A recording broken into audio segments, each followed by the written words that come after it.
Hello everybody, welcome. So good to see so many of you here this afternoon.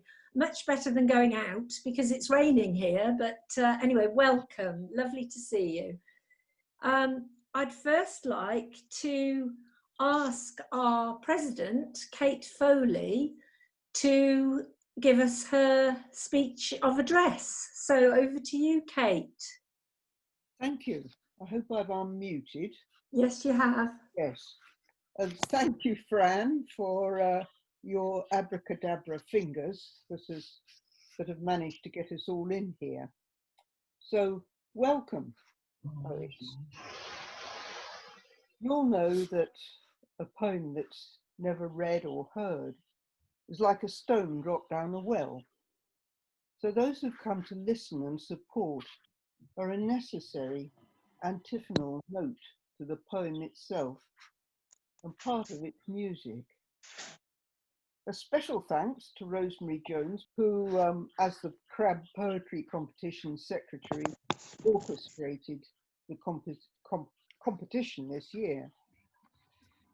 This has led to some poets who've risked exposing their deepest thoughts and feelings being rewarded, not this year, alas, with tea and cakes, but at least with the significant recognition of being heard. As Martin Figura says in the anthology, whenever I send a poem, my very best, to a competition, it's all I can do not to wave it off. I might even give it a kiss.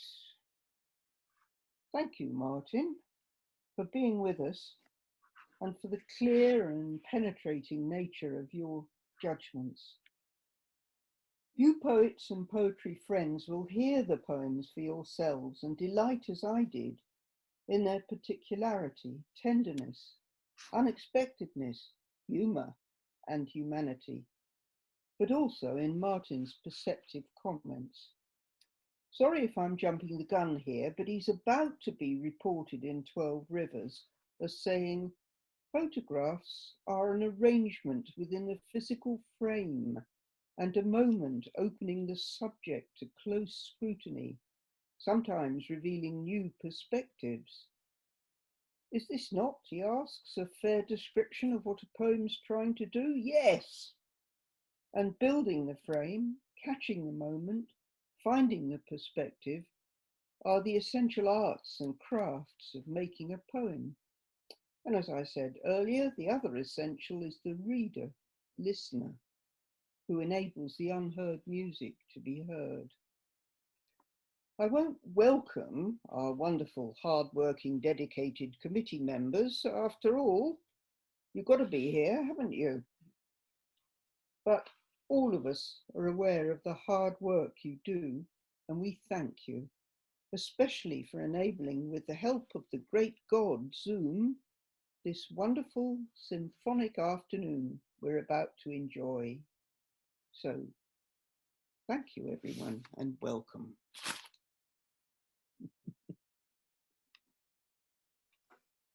Thank you, Kate. Wonderful. I'd now like to introduce everybody to our adjudicator for 2020, and that's Martin Figura. Martin describes himself as a poet and a portrait and social documentary photographer. He's been a prize-winning apprentice and a qualified accountant and is a retired Army Major. Martin lives in Norwich and is a trustee of Norwich Arts Centre and chair of Cafe Writers Norwich. As a poet, he demonstrates, as Jackie Kay said, a delicately balanced voice, and Joe Bell said his voice was moving and deeply courageous, alongside a well-honed capacity for wit and comedy. Martin has performed extensively in the UK and America, and his photographs have been widely published and exhibited, including at the National Portrait Gallery. We're very fortunate to have Martin amongst us this afternoon. Martin, welcome, and thank you for being our adjudicator. Thank you very much, Susan. Over to you. Thank you. Well, thank you, Fran and Kate and Beth and all the committee, first of all, for asking me, and also for the meticulous organisation of the competition. I know from running Cafe Writers competition for a long time that how much hard work that is.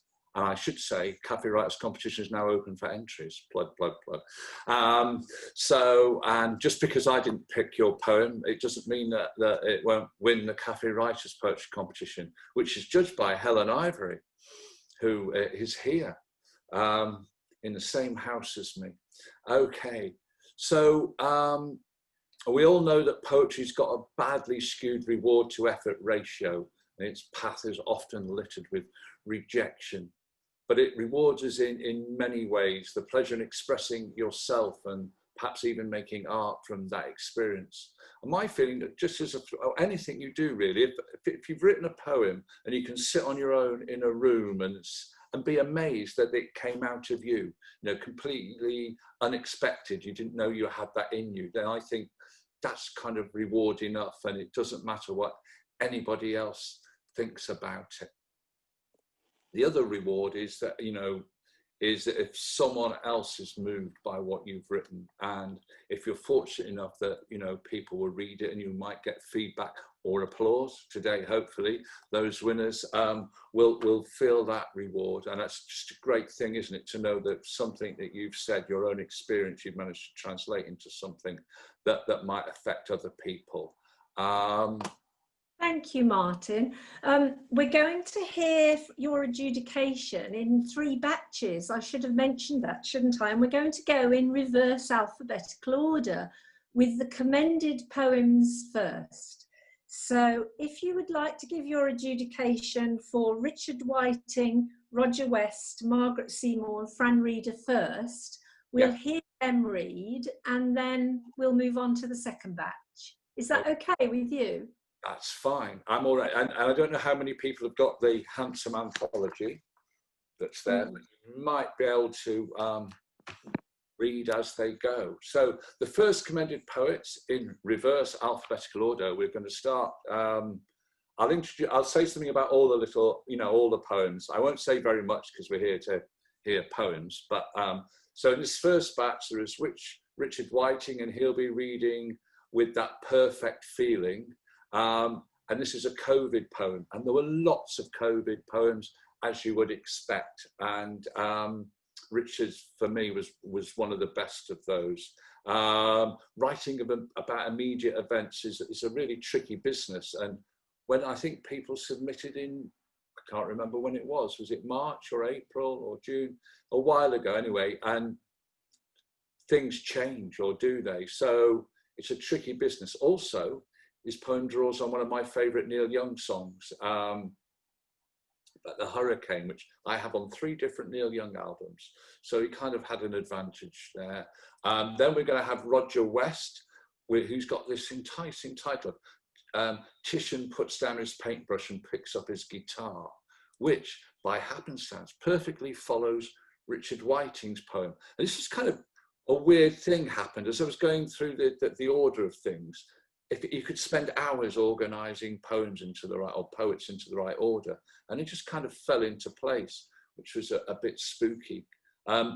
Roger's poem is a clever sort of skewed ekphrastic, a poem about something, visual meditation, and it's got a splendid joke at the heart of it, which I won't ruin, but I'm always open to splendid jokes in poems.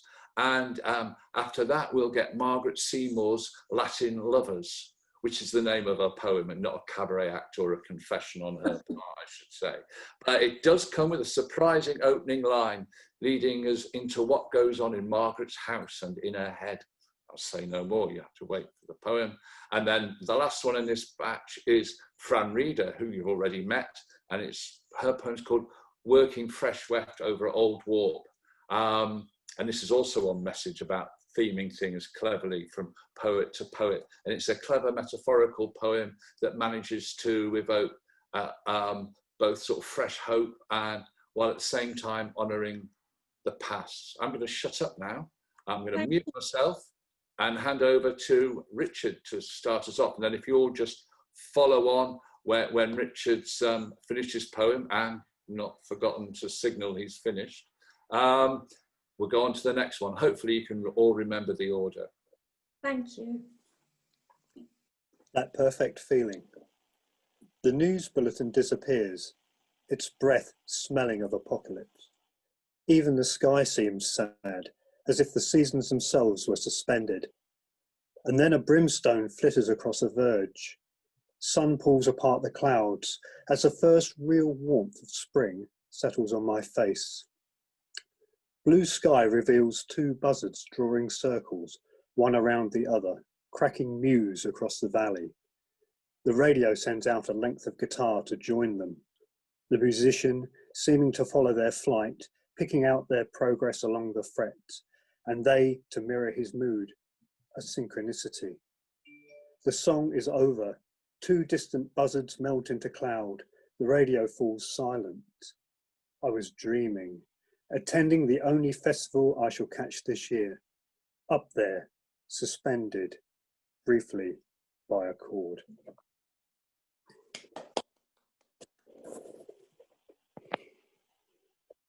Titian puts down his paintbrush and picks up his guitar. 1, 2, 3, 4. Mussel shell, tuna fin, cuttlefish ink, pyrite, powder, azurite, zinc, cerulean, celadon, cadet and celeste, crow's wing, gull feather, robin egg, raven's nest, midnight, diamond, Byzantine slate, Imperial Prussian, Palatinate, the heart of the spark at the heart of the flame, Pharaoh's cyanide, blood in the vein, kingfisher, starfish, silver lake and capri, peacock, periwinkle, anemone, indigo, aqua, ultramarine, French fig and damson and aubergine, cornflower, columbine, lapis lazuli, Indian Ocean, Mediterranean Sea, ice cap, polar night, magnetic ash, rock salt and cobalt, thunderbolt flash, Berber and Breton, Ceylon and Chartreuse, Jesuit, sacristan, La Verge douloureuse, turquoise and teal, Tiffany, true, woke up this morning, baby. I had all of those blues. All of those blues. All of those blues. All of those blues. Thank you. Latin lovers. Salvador Dali gets around. One moment he's attached to a wall can opener. Next he's back on the washing machine. In the drawer, he lies on the Sigmund Freud mouse mat. Its syncretic charisma challenges his own. Both finger puppet and fridge magnet, he's an archetype of dissociative identity disorder. He's drawn to Frida Kahlo. You find them back to back, their black velour craniums conjoined. It takes two hands to separate them. She looks good in red, flowers in her hair. He's chic in high white collar, striped tie. Her eyebrows respond to his signature moustache. They will not kiss. There they are.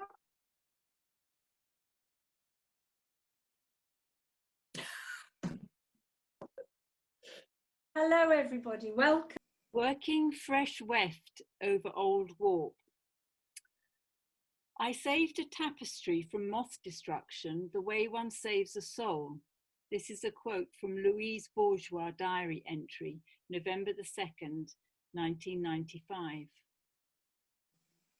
Warp, strange name. I'll make it my word of the day to please Maman. She'll give me a linen backdrop of taut threads, exposed by greedy moths, with no thought for beauty, a free-for-all in dust-making decay, a lost face, a missing fleur-de-lis. For her, I'll restore the missing weft with woolen threads, tannin fixed to madder red, weld yellow and wode blue. Over and over, I'll let the soft threads stroke my fingers. Colour retell the story. When I've finished, I'll sing, if sound will come, a song for the warp I've buried. Thank you.